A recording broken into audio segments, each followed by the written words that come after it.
मंगल ग्रह को हमेशा से ही दूसरी धरती कहा गया है। जो भी बात आती है कि धरती के बाद दूसरा कौन सा ग्रह है जहां पर इंसान रह सकते हैं, तो सबसे पहला इशारा मंगल ग्रह की तरफ ही किया जाता है। एलन मस्क से लेकर नासा के कई साइंटिस्ट हैं जो ये मानते हैं कि आगे आने वाले समय में हम आसानी से मंगल ग्रह पर रह लेंगे और वहां पर अपनी सभ्यता शुरू करेंगे।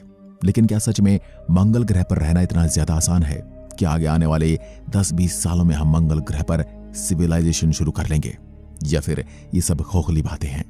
आइए जानते हैं मंगल ग्रह पर इंसानी सभ्यता शुरू करना कितना ज्यादा मुश्किल हो सकता है और क्या क्या मुसीबतें आ सकती हैं और कैसे एक बड़ी सी मैग्नेटिक शील्ड मार्स पर हमें जिंदा रखेगी।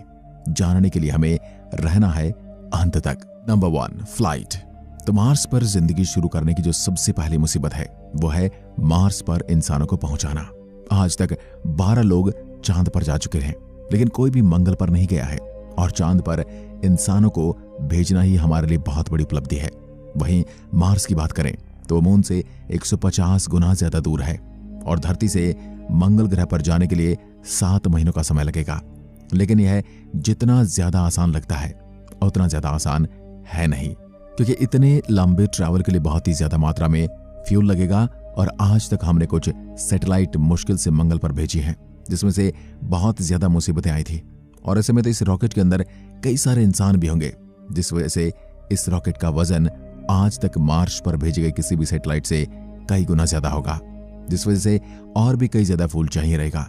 और इतना ज्यादा फ्यूल रॉकेट में कहां स्टोर किया जाएगा, ये भी एक बहुत बड़ा सवाल है और इससे रॉकेट का वजन और भी ज्यादा बढ़ जाएगा। लेकिन इस फ्यूल के वजन को कम करने के लिए वॉल्टर एंगलैंड नाम के एक वैज्ञानिक ने कमाल का आइडिया लाया था। जब रॉकेट को लैंड करवाया जाता है तो काफी ज्यादा मात्रा में तभी पेट्रोल इस्तेमाल होता है। तो इसलिए ऐसा भी किया जा सकता है कि जैसे ही रॉकेट मार्स के ऑर्बिट में आएगा तो सभी पैसेंजर को और भी कई सारी इंपॉर्टेंट चीजें हैं, सबको लैंडर के जरिए नीचे भेज दिया जाएगा, जिससे लैंडिंग में यूज होने वाला फ्यूल बच जाएगा और रॉकेट का वजन कम रहेगा। लेकिन यहाँ पर और एक मुसीबत सामने आती है कि आखिर लैंडर को सही तरीके से मार्स पर लैंड किया कैसे जाएगा। मार्स का एटमॉस्फेयर बहुत ही ज्यादा रेयरफाइड है और इसका एवरेज सरफेस टेंशन बस 610 पास्कल्स है, जो पृथ्वी से 100 गुना कम है। इसी वजह से लैंडर की स्पीड हवा में कम नहीं होगी और हमें सॉफ्ट लैंडिंग नहीं मिल पाएगी, जो कि बहुत ही ज्यादा जरूरी है। और ऊपर से सॉफ्ट लैंडिंग तभी हो पाएगी जब जो लैंडर होगा वो मार्स के एटमॉस्फेयर में 12 डिग्री के एंगल से एंट्री करेगा और अगर उससे ज्यादा हुआ तो फिर बैलेंस बिगड़ जाएगा और लैंडर क्रैश हो जाएगा। और अगर हम सोचें कि सब कुछ प्लान के मुताबिक हुआ तो 2 मिनट के अंदर लैंडर की स्पीड 20,000 किलोमीटर प्रति घंटा से 1600 किलोमीटर प्रति घंटा पर आ जाएगी और इस बीच लैंडर में 1000 डिग्री सेल्सियस से भी ज्यादा गर्मी होगी। लेकिन उसको कम करने के लिए हीट शील्ड एक्टिवेट हो जाएगी ताकि अंदर का व्यक्ति गर्मी से मर न जाए। और उसके बाद जब लैंडर मंगल से 10 किलोमीटर दूर होगा तो उसके पैराशूट खुल जाएंगे और 2 किलोमीटर दूर होगा तब उसके बूस्टर ऑन हो जाएंगे। ये सब होने के लगभग 6 से 7 मिनट का समय लगेगा और इसे NASA the 7 minute of terror कहती है, जिससे अब ये बात तो समझ में आ गई है कि मंगल पर लैंड करना बिल्कुल भी आसान नहीं होगा। लेकिन इसका मतलब ये नहीं कि लैंड करने के बाद सब कुछ मक्खन है, बल्कि असली मुसीबत तो शुरू यहीं से होती है। Number 2, base. यह बात थोड़ी अटपटी सी लग सकती है, लेकिन मार्स पर जिंदगी शुरू करने से पहले हमें चांद पर रुकना पड़ेगा। लकी बर्थहोड नाम की एक वैज्ञानिक का कहना है कि मार्स पर जाने के लिए हमें अर्थ के ऑर्बिट से बाहर एक गेटवे या फिर स्पेस स्टेशन बनाना पड़ेगा ताकि बार बार मार्स तक का ट्रैवल पॉसिबल हो सके। और आगे आने वाले 10 सालों में नासा मून पर एक गेटवे बनाने वाले हैं मार्स तक जाने के लिए, यानी कि यह एक स्पेस स्टेशन होगा जो कि मून के ऑर्बिट में घूमेगा और एस्ट्रोनॉट पहले अर्थ से मून तक जाएंगे, वहां से रिफिल करके फिर वह मार्स तक पहुंचेंगे। और एलन मस्क जो है वो भी 30 लोगों के ग्रुप को मंगल पर भेजने वाले हैं, जो वहां पर जाकर कॉलोनाइजेशन शुरू करने वाले हैं। पर लूसी का ये कहना है कि मार्स पर कॉलोनाइजेशन शुरू करने से पहले हमें मार्स की जमीन से पानी और ऑक्सीजन निकालने का तरीका डेवलप करना पड़ेगा। और अगर ऐसा नहीं किया गया तो एलन मस्क का प्लान पूरी तरीके से फ्लॉप हो जाएगा, क्योंकि धरती से इतना ज्यादा ऑक्सीजन और इतना ज्यादा पानी 30 लोगों के लिए लेकर जाना प्रैक्टिकली इम्पॉसिबल है। हो सकता है 30 की जगह पर 10 लोग भी वहां पर भेजे जाएं। लेकिन ऐसे में वहां पर बेस का निर्माण कैसे किया जाएगा? तो कुछ वैज्ञानिकों का आइडिया है कि वहां पर हम 3D प्रिंटर का इस्तेमाल कर सकते हैं, जो वहां की ही मिट्टी का इस्तेमाल करके बेस को 3D प्रिंट करेगा।